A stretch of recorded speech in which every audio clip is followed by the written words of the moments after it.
Good day, I'm Andrea Chisholm and this is your JIS News for Monday, March 24. The Health Ministry is heightening its tuberculosis surveillance and public education activities this week as it joins the international observance of March 24 as World Tuberculosis Day. This year's World Health Organization WHO theme reflects estimates that while roughly 9 million people become ill with TB each year, another 3 million are missed by public health systems. According to internist consultant physician at the National Chest Hospital, Dr. Tanya Foster, Jamaica's case level for the past 10 years has remained relatively steady at about 6 per 100,000. On average for the past 20 years, the number is about 114 cases. For the last 2 years, though, we've had a relative decline in the numbers to about 95, 96. The Health Ministry is collaborating with the National Chest Hospital and the Pan American Health Organization in implementing the week of activities marking World TB Day 2014. The observance began with a national church service on Sunday.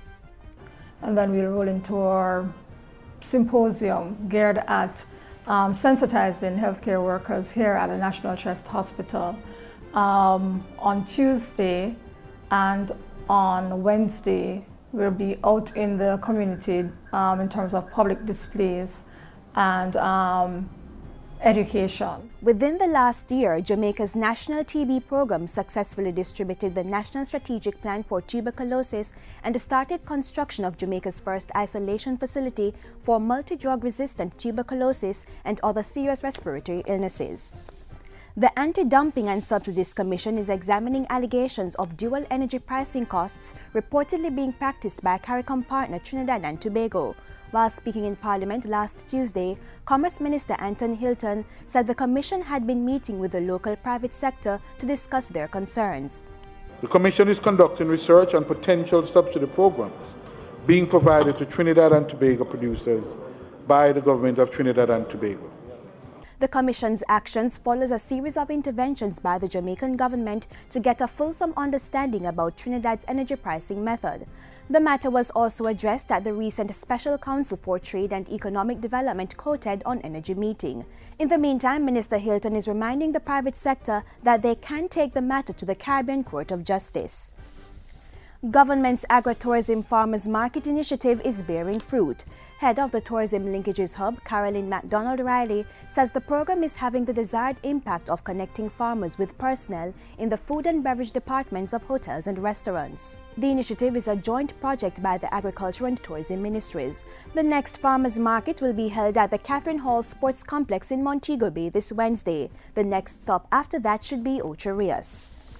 Nearly 2,000 residents of the Canterbury land settlement in Montego Bay, St. James could soon receive certificates of title for properties they currently occupy. Minister with responsibility for housing, Dr. Maurice Guy, made the disclosure during an interview with JIS News following a tour of this and other areas in the parish recently. He said the ministry was examining a proposal to purchase the land through the process of compulsory acquisition and then facilitate ownership by the current informal settlers. It is one area that we would be looking at to see whether the state will have a role to play in this settlement.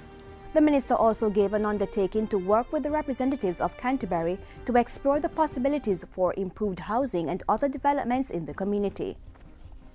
And finally, government's premier environmental management entity and the local university are teaming up to address matters of spatial planning and natural resource management. The National Environment and Planning Agency NEPA and the University of Technology signed a memorandum of understanding recently to cement the partnership. We want to engage academia. We want to make use of the best research, the best evidence research in the country to help us to make better and better decisions.